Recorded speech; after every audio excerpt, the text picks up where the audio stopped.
Hello साथीहरु, good morning है सबैजनालाई नमस्ते। आज पनि ढिलो ढिलो उठाइ बस मेरो हो। आज त झन् सन्डे हो, छुट्टी भएर त झन् ढिलो ढिलो उठाइ भयो। कालीबुढ पनि बिहानै उठेर मोबाइल हेर्दैछ है सुतेर। ब्ल्याङ्केटहरू केही उठाएको छैन हो है।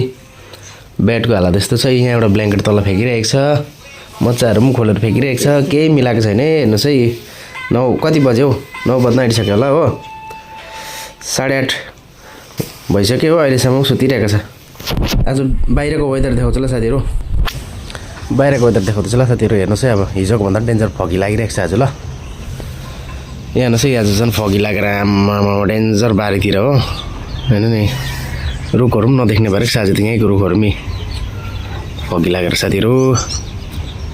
यतापट्टि राति त झन् यस्तो डेन्जर फगी लागेको थियो कि आम्मामा। शीत चाहिँ क्या थियो, अब पानी जस्तो क्या झर झर झर झर झर झर झर झरिरहेको रुखको पत्ताबाट। या डेन्जर परेको नि पानी। हट भयङ्कर जाडो छ है साथीहरु। आज चाहिँ ढिलो ढिलो उठाइरहेको छु। ल साथीहरु, हेर्दै गर्नुहोस् ल। By by.